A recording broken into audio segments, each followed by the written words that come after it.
Halo, perkenalkan saya Renialda Aristauti Manihuruk, NPM 1902-192.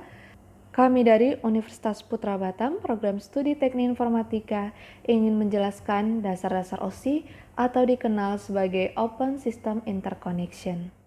Perkenalkan, saya Mayanto dengan NPM 1902 111.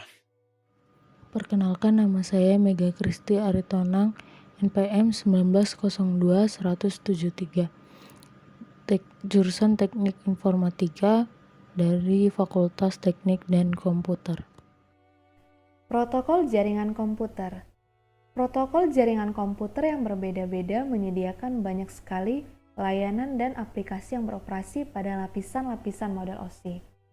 Protokol adalah aturan yang digunakan dalam komunikasi data, termasuk jaringan dan internet.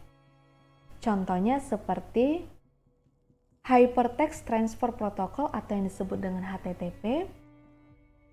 Yang kedua ada File Transfer Protocol yang disebut dengan FTP. Standar jaringan yang diakui oleh dunia adalah the Open System Interconnection atau yang disebut dengan OSI, yang dibuat oleh lembaga ISO yang disebut the International Standard Organization. OSI adalah standar komunikasi antar mesin yang terdiri atas 7 lapisan. Ketujuh lapisan ini memiliki peran dan fungsi yang berbeda terhadap satu sama lain.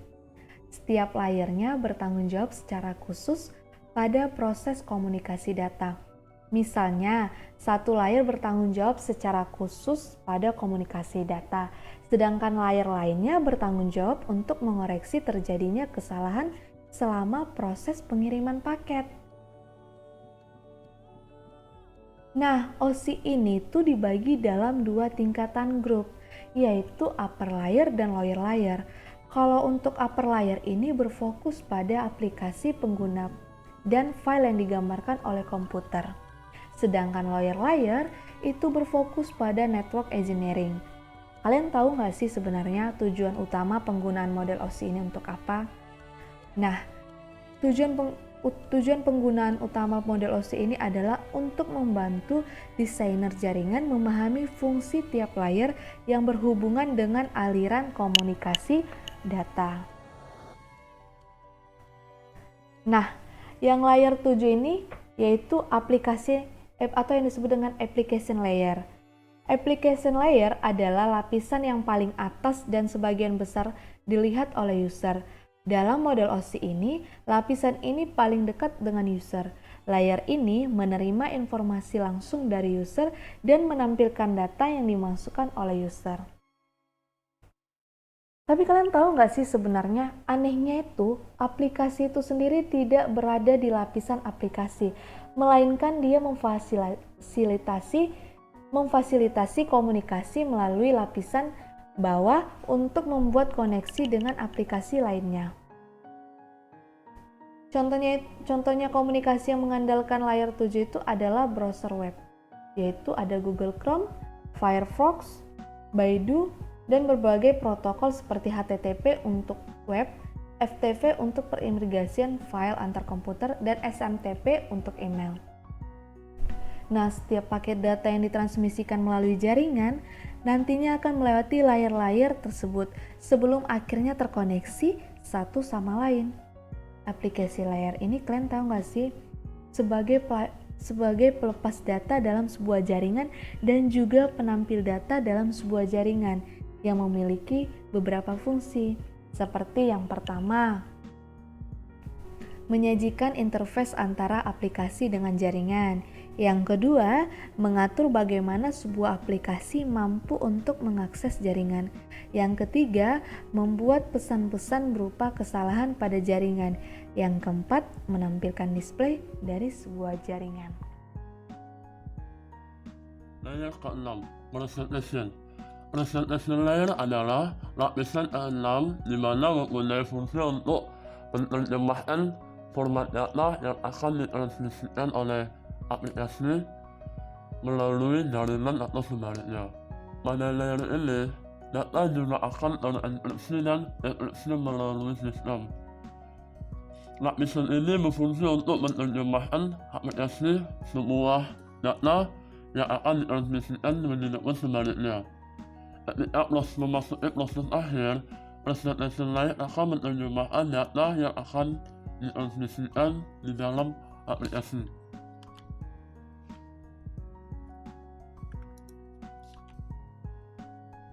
Bentuk protokol yang mendukung layer 6 adalah MIME, SSL, ISL, dan RDP. Layer 5, Session. Session layer merupakan lapisan yang berfungsi untuk mendefinisikan bagaimana sebuah koneksi dapat dibuat dan dikelola atau diembangkan. Ketika dua perangkat komputer atau server perlu berbicara, sebuah sesi dapat perlu dibuat. Lapisan ini melibatkan menyiapkan koordinasi perhentian antara aplikasi di setiap akhir sesi. Protokol yang mendukung layer 5 adalah NFS, RDP, SMB, dan RTP. Transport layer menangani koordinasi transfer data antara sistem akhir dan host. Transport layer mempunyai fungsi untuk memecahkan data menjadi paket-paket serta memberikan nomor urut untuk setiap paketnya, sehingga nanti dapat disusun kembali sampai pada tujuan. Jika terjadi kesalahan, lapisan ini akan mentransmisikan ulang terhadap paket yang akan hilang atau rusak ketika proses pengiriman. Di sini saya akan menjelaskan yaitu layer 3 network. Network layer adalah layer yang sebagian besar digunakan oleh router dalam penerusan paket, termasuk peruteran melalui berbagai router dengan bantuan switch pada layer ketiga. Tugas dari network layer adalah membuat header untuk paket yang berisi informasi IP, internet protokol baik IP pengirim atau IP tujuan data.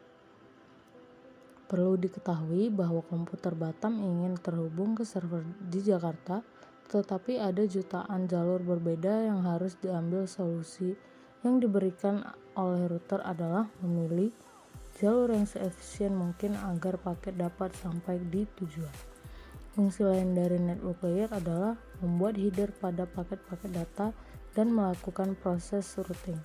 Fungsi dari beberapa hardware jaringan seperti router dan fungsi hub berjalan pada layer ini dengan cara melakukan pemecahan paket data dan juga melakukan proses routing. Layer kedua yaitu data link. Data link layer memiliki tugas untuk menentukan setiap bit data dikelompokkan menjadi format yang disebut dengan frame. Pada level ini juga terjadi koreksi kesalahan, flow control, pengamatan hardware atau perangkat keras, serta menentukan bagaimana perangkat jaringan seperti hub, repeater, bridge, dan switch pada layer kedua dapat beroperasi. Untuk spesifikasi IEEE 802 dapat membagi tingkatan menjadi dua level, yaitu lapisan Media Access Control MAC dan lapisan Logical Link Control LLC. Dalam dunia jaringan, kebanyakan switch beroperasi pada layer kedua, tapi ini tidak sesederhana itu. Beberapa saklar juga beroperasi pada layer ketiga untuk mendukungnya. Layer yang pertama yaitu physical. Physical layer mewakili representasi listrik dan fisik dari sistem. Segala hal mulai dari jenis kabel, tautan frekuensi radio, serta tata letak pin, voltage, dan persyaratan fisik lainnya. Fungsinya adalah untuk mendefinisikan media transmisi jaringan, sinkronisasi bit, metode pensinyalan, serta membangun arsitektur jaringan seperti pengkabelan dan topologi jaringan. Pada tahapan atau level ini juga mendefinisikan mengenai bagaimana sebuah NIC, Network Interface Card, dapat berinteraksi secara langsung dengan media kabel, dan perangkat radio. Untuk setiap pengiriman data melalui tiap layer dapat dianalogikan seperti Anda mengirim surat. Ketika masalah jaringan terjadi, banyak ahli jaringan langsung ke lapisan fisik untuk memeriksa bahwa semua kabel terhubung dengan benar dan bahwa stekar listrik belum ditarik dari router, saklar, atau komputer. Oscillator adalah model frekuensi yang dikembangkan untuk menciptakan sebuah kerangka yang bersifat konseptual. Oscillator juga memiliki 7 model layer yang terdiri atas application, presentation, session, transport, network, data link, dan physical layer. Untuk setiap level mempunyai peran dan fungsi masing-masing dengan cara kerja pengiriman dari setiap model dilakukan secara berurutan. Sekian penjelasan dari kami. Jika ada kesalahan dalam pembuatan video, mohon maaf, dan jika memiliki pertanyaan, boleh bertanya. Kami persilakan. Terima kasih.